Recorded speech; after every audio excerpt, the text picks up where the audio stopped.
ऐसे जाने आप पिछले जन्म में क्या थे और आने वाले जन्म में क्या होंगे। दोस्तों, आपके मन में भी ये सवाल आता होगा कि हम आखिर पिछले जन्म में क्या थे, कहाँ रहते थे और क्या करते थे, लेकिन इसका जवाब हमें नहीं मिल पाता। पर आपको बता दें, आपके इसी सवाल का जवाब आज हम आपको देंगे। जी हाँ दोस्तों, एकदम सही सुना आपने। दरअसल अगर हम ज्योतिष शास्त्र की माने तो पूर्व जन्म का सच जानने के लिए आपको लगन और लग्नेश की स्थिति को देखना चाहिए। अगर आपकी कुंडली में गुरु लगन यानी पहले घर में बैठा है तो ये समझ लीजिए कि पूर्व जन्म में आप किसी विद्वान परिवार में जन्मे थे। वहीं अगर लग्नेश मंगल और सूर्य लगन भाव में बैठा है तो आप पूर्व जन्म में क्षत्रिय रहे होंगे, यानी कि क्षत्रिय समान आपके कर्म रहे होंगे। वैसे ज्योतिषों के मुताबिक आप चाहे तो खुद भी पता लगा सकते हैं कि आप पिछले जन्म में क्या थे। ज्योतिष शास्त्र के अनुसार अगर आपकी कुंडली में बुध लग्नेश है और लगन भाव में बैठा है तो पूर्व जन्म में आप वैश्य रहे होंगे। इसके साथ ही शनि और राहु को शूद्र माना जाता है।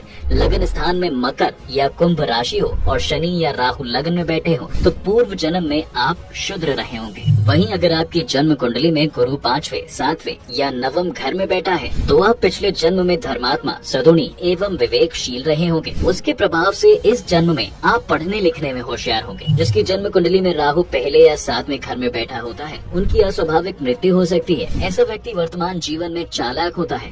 इनके मन कई बार उलझनों में घिरा रहता है। वैवाहिक जीवन में आपसी तालमेल की कमी रहती है। इसके साथ ही कहा जाता है कि जिन व्यक्तियों का जन्म कर्क लगन में हुआ है तो वह व्यक्ति पूर्व जन्म में व्यापारी रहा होगा। ऐसा व्यक्ति चंचल स्वभाव का होता है। छोटे मोटे उतार चढ़ाव के साथ ये जीवन में सफल होते हैं। वहीं जिनकी कुंडली में मंगल 6ठे, 7वें या 10वें स्थान में होता है वह पिछले जन्म में बहुत ही क्रोधी व्यक्ति रहे होंगे। इन्होंने अपने क्रोध के कारण कई लोगों को कष्ट पहुंचाया होगा। इस जन्म में ऐसे व्यक्तियों को वैवाहिक जीवन में परेशानियों का सामना करना पड़ सकता है। चोट और दुर्घटना के कारण कष्ट होता है। और तो और अगर कुंडली में 12वें भाव में गुरु या केतु शुभ स्थिति में होने पर व्यक्ति मृत्यु के बाद मोक्ष को प्राप्त करता है। मृत्यु के बाद के विषय में महर्षि पराशर ने कई बातें विस्तार से बताई हैं। उनके अनुसार लग्न से 6ठे, 7वें अथवा 8वें भाव में गुरु होने पर व्यक्ति देवलोक में स्थान प्राप्त करता है।